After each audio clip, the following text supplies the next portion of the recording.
नमस्कार दोस्तों, मैं विलास सुरकोड़े और आप देख रहे हैं आपका पसंदीदा web news channel supreme power. आइए एक नजर डालते हैं आज की मुख्य खबरों पर। बड़ी खबर मध्य प्रदेश के बालाघाट जिले की खैरलांजी से। मध्य प्रदेश में विधानसभा चुनाव लड़ेगी राष्ट्रवादी कांग्रेस पार्टी। 2023 में बिना राका के नहीं बनेगी कोई सरकार, मधुकर राव कुकड़े ने कहा। राष्ट्रवादी कांग्रेस पार्टी ने मध्य प्रदेश में 2023 के विधानसभा चुनाव को ध्यान में रखते हुए अपनी तैयारियां प्रारंभ कर दी। पार्टी द्वारा प्रारंभिक दौर में महाराष्ट्र की सीमा से लगे जिलों में फोकस किया जा रहा, जिससे कि पार्टी 2023 के विधानसभा चुनाव में अपना उम्मीदवार उतारकर जीत का परचम लहरा सके और भाजपा और कांग्रेस को प्रदेश में कड़ी टक्कर दे सके। पार्टी ने बालाघाट जिले में 25/11/2021 को कार्यकर्ता सम्मेलन आयोजित कर जिला अध्यक्ष की घोषणा की। पार्टी द्वारा बोरगढ़ में आयोजित कार्यकर्ता सम्मेलन में खैरलांजी तहसील और कटंगी विधानसभा के अंतर्गत कुमली निवासी डॉक्टर राज उर्फ राजेंद्र ठाकुर को पार्टी अध्यक्ष घोषित किया गया। इस दौरान मार्गदर्शक के रूप में पार्टी के प्रदेश प्रभारी मधुकर राव कुकड़े, विशेष अतिथि के रूप में संदीप तिवारी, विधि प्रकोष्ठ प्रदेश अध्यक्ष ददुआ पटेल, किसान मोर्चा प्रदेश अध्यक्ष दिनेश पाठक, जिला अध्यक्ष शिवनी देवचंद ठाकरे तुमसर तहसील, राजू माटे, धनेन्द्र तुरकर, उमेश कटरे, उमेश तुरकर, डॉक्टर राजेंद्र ठाकुर, डेविड सेलोकर, उप सरपंच कुमली, देवी प्रसाद धार्मिक, फत्तू सिंह ठाकुर, सुनील कसरे, हेमंत मिस्त्री, रामपायली तिरोड़ी से पहुंचे हुए कार्यकर्तागण उपस्थित रहे। कार्यकर्ता सम्मेलन को प्रदेश प्रभारी मधुकर राव कुकड़े के अलावा ददुआ पटेल, संदीप तिवारी, दिनेश पाठक, देवचंद ठाकरे ने संबोधित करते हुए भाजपा सरकार को बेरोजगारी, बढ़ती महंगाई और किसानों की बर्बादी के लिए सबसे ज़्यादा जिम्मेदार ठहराया। इस अवसर पर लगभग 150 कार्यकर्ताओं द्वारा पार्टी की सदस्यता ग्रहण की गई। इस अवसर पर पार्टी के प्रदेश प्रभारी, 3 बार तुमसर के विधायक और 1 बार भंडारा के सांसद रह चुके मधुकर राव कुकड़े ने क्या कहा, देखिए इस विशेष रिपोर्ट में। सुप्रीम पावर न्यूज़ के लिए खैरलांजी से योगेश कावड़े के साथ दुर्गा प्रसाद बर्वे की रिपोर्ट। हम तुम्हारे साथ हैं, कुकड़े जी संघर्ष करो।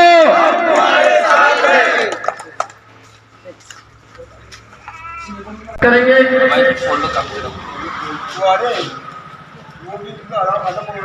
हाँ, वो भी आ रहे हैं।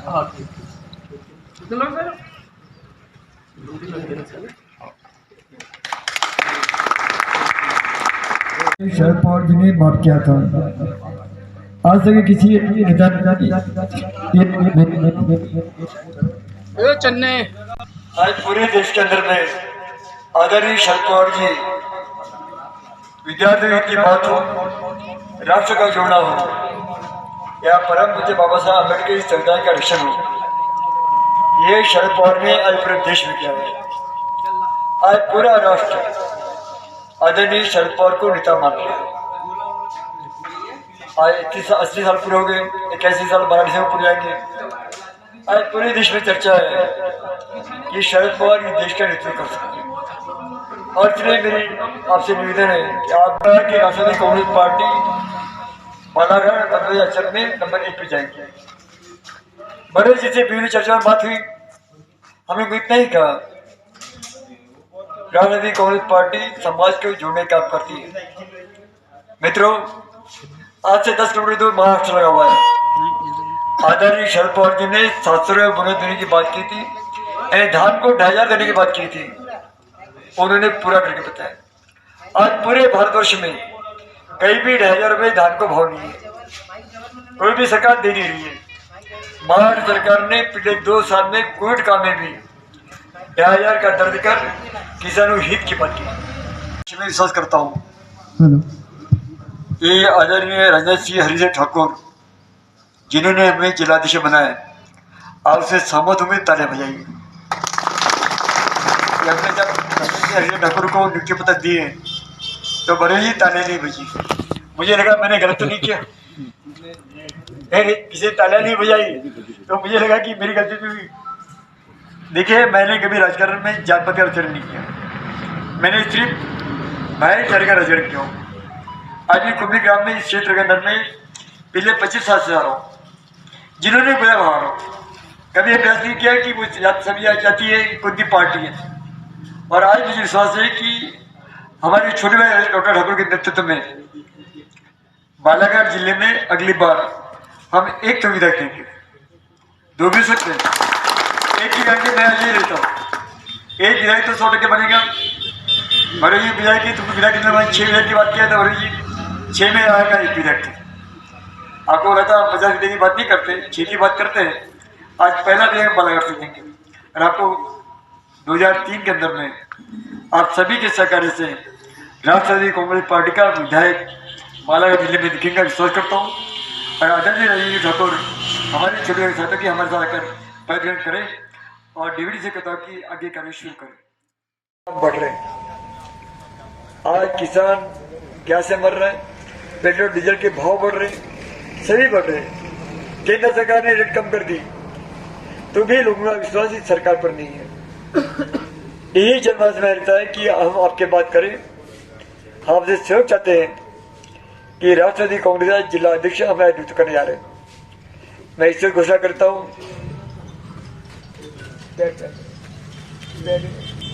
बात कर चुका हूँ, बड़ी से बात किया, हमारे मित्र दिवेश तेलुगर से बात किया, सबसे बात किया और 3 बार चर्चा करने के बाद आप ही के बीच का, आप ही का लड़का, आपका परिवार साथी डॉक्टर राजेंद्र सिंह हरि ठाकुर को हम आज से बालाघाट जिला राष्ट्रवादी कांग्रेस पार्टी का अध्यक्ष घोषित करते हैं। आइए,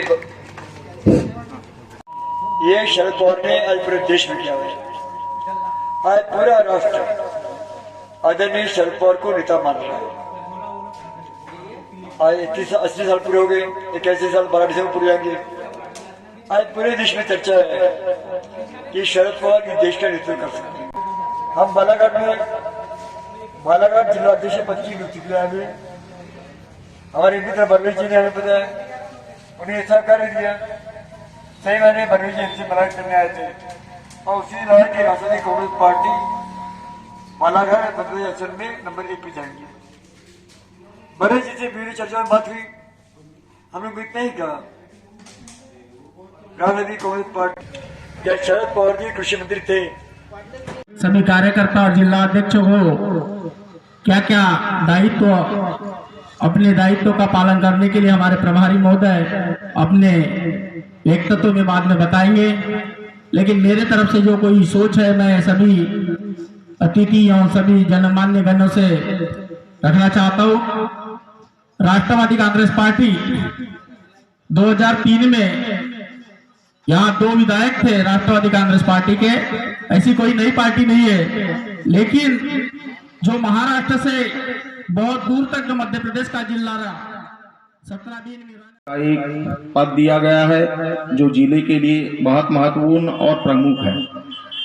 इस पद की गरिमा एवं इस पार्टी को आगे बढ़ाने के लिए मुझसे जो भी भरपूर प्रयास होगा एवं पार्टी की विचारधारा को लेकर मैं नए नए जगह जाकर, नए नए क्षेत्र में जाकर कार्यकर्ता को जुटाने की कोशिश पूरी करूंगा और पार्टी का आगे विकास करेंगे। अभी क्या है, कुछ ही दिनों हुआ जो मैं राष्ट्रवादी पार्टी से जुड़ा, जिसमें हमारे कुकड़े साहब ने मुझे ये जिम्मेदारी संभाले की अनुमति दी और ज़्यादा दिन नहीं हुआ है, 8 से 10 दिन 15 दिन में इस कार्यक्रम की हमने रूपरेखा बनाई है, जिसमें हमारे ग्रामीण गांव की जो भी मेरे पहचान वाले और दूसरे भी कार्यकर्ता बंधु ने सहयोग दिया। एक छोटा सा हमने कार्यक्रम की शुरुआत की है। अब देखते हैं हम इस कार्यक्रम को कैसे आगे बढ़ाते हैं। हमारी मेहनत से ही और आपके आशीर्वाद से ही और आपके प्रयास से ही सफल हो पाएगा। जब हमारे 72 साल के वर्ष के बुजुर्ग हमारे प्रभारी साहब 1 वर्ष हुआ उनने इस प्रभार को संभाला और एक मध्य प्रदेश में नई पहल की, जिससे राष्ट्रवादी पार्टी का विस्तार बढ़ते हुए चल रहा है। मुझे तो ज़्यादा जानकारी नहीं है, पर रीवा, सतना, सिवनी और इंदौर और कई प्रदेश में कई जिले, कई ग्रामीण अंचल में इन्होंने यात्रा की है। और कुकड़े साहब को आप सभी जानते हैं, हमारे लगे हुए पास के ही बॉर्डर के विधानसभा क्षेत्र से है, माजी सांसद, माजी आमदार है, सभी लोग जानते हैं। और हमारे प्रफुल्ल भाई पटेल साहब जो माननीय भूतपूर्व केंद्रीय मंत्री है, उनको भी आप जानते हैं। और मैं इस कार्यक्रम के लिए 5-7 दिनों से जो दौरा कर रहा था, तो मुझे कुछ पार्टियों ने वाले से भी मैंने अपने विचार रखा। तो उस विचार में मुझे एक पार्टी वाले हैं, मैं उनका नाम नहीं लूँगा, पर उनने मुझे पूछा कि आपकी पार्टी की विचारधारा क्या है। तो मैंने बोला पार्टी की विचारधारा हम बनाएंगे, क्योंकि अभी तो मेरा नया, पर हमारे सिवनी के आए हुए तिवारी साहब और ददवा पटेल जी ने ये बताया, ये हमारी पार्टी की विचारधारा किसानों से जुड़ी हुई है। जो हमारे शरद पवार साहब किसानों के लिए लड़ते हैं और किसानों के लिए सलाहकार के लिए उन्हें आज देश के जो हमारे प्रधानमंत्री साहब हैं, उन्हें सलाहकार के लिए बुलाई जाती है। ये किसानों की पार्टी है। ये प्रयास करेंगे लोगों को रोजगार मिले। नहीं, आप इसके पूर्व में भी आप लोगों ने कांग्रेस का सहयोग किया। उस समय की भी यदि हम बात करते हैं तो स्वास्थ्य या शिक्षा की बात करें तो जो स्थिति पहले थी लगभग सेम स्थिति अभी भी चल रही है। ये मेरा प्रश्न था। नहीं, देखिए, महाराष्ट्र के अंदर में 2014 के पहले मेडिकल सुविधा अच्छी थी, आप मानो या ना मानो। भारतीय जनता पार्टी ने पूरे मेडिकल सुविधा का प्राइवेटाइजेशन किया है, यानी व्यापार किया है। आज मैं एमएलए था तुमसर का, मेरा का ग्रामीण रुग्णालय पूरे जिले में नंबर 1 था। आज जिले में रुग्णालय नाम की चीज़ नहीं है। मैं वादा करता कि मध्य प्रदेश सरकार के अंदर अगर राष्ट्रपति साथ देंगी, हम शिक्षा, आरोग्य और रोजगार के लिए प्राधान्य देंगे और सरकार वही काम करेगी जो जनता के विरुद्ध हो। जैसे कि ओबीसी का एक मुद्दा आता है, जिसकी जितनी संख्या उसको उतनी हिस्सेदारी मिलनी चाहिए। लगातार सरकारें बातें करते रहती है, जो भी सरकारें रही है, इसके पहले आप लोगों का अलायंस भी चला है सेंट्रल में, लेकिन ओबीसी को जो जिसका जितना उसको मिलना चाहिए आरक्षण, वो मिल नहीं पा रहा है। क्या बोलना चाहेंगे? महाराष्ट्र सरकार ने पूरा आरक्षण को दे दी है। जब ओबीसी आरक्षण था, गढ़चिड़ी में 7% था, उनको 11% करती। जहाँ जहाँ सुविधा थी महाराष्ट्र में आदरणीय शंकर मुजोड़ी जी की सिफारिश को मान्य करके महाराष्ट्र ने दी। वही बात आपको कहेगी राज्य सरकार आएंगी, हम भी ओबीसी आरक्षण देंगे। लगातार महंगाई के ऊपर क्या कहना चाहेंगे? देखिए, महंगाई कैसा है, बहुत बढ़ रही है, सब विरोध करता हूँ। और ये महंगाई की वजह से जो रेट है, पेट्रोल डीजल के दाम बढ़ने से महंगाई बढ़ रही है। और पेट्रोल डीजल के दाम कम हो जाए तो महंगाई पे अंकुश पड़ेगा। पहले कच्चे तेल के रेट ज़्यादा थे, 150 रुपये थे, तो भी पेट्रोल का रेट 60 रुपये 65 रुपये था। अभी पेट्रोल कच्चा तेल का रेट $83 है और रेट बढ़ गया। ये सरकार की नीति के खिलाफ है। सरकार ने प्रयास करना चाहिए कि ये दाम न बढ़े। किसान की जो आमदनी है वो दुगनी कैसी हो, या किसान की आमदनी कैसी बढ़े, इसके बारे में क्या रणनीति है अपने पास? देखिए, किसान की आमदनी तभी बढ़ेगी जब उनको सुविधा देंगे। स्वामित्व आयोग की रिपोर्ट का मान ले, जो भारतीय जनता पार्टी चिल्ला रही थी कि हम स्वामित्व आयोग लागू करेंगे, अभी तक ये स्वामित्व आयोग लागू नहीं किया। हमारा यही प्रयास है महाराष्ट्र में, शरद पवार ने धान को बोनस दिया, वैसे ही मध्य प्रदेश देने का हम प्रयास करेंगे।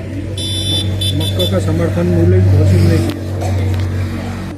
यदि विकास कार्यों की बात करें तो यदि पार्टी मान के चलो अपने जैसे विधायकों की संख्या बढ़ती भविष्य में, तो विकास कार्यों में क्या क्या अपना प्राथमिकता रहेगी? देखिए, सामान्य व्यक्ति को रोजगार मिले, किसानों को फसल का दाम मिले,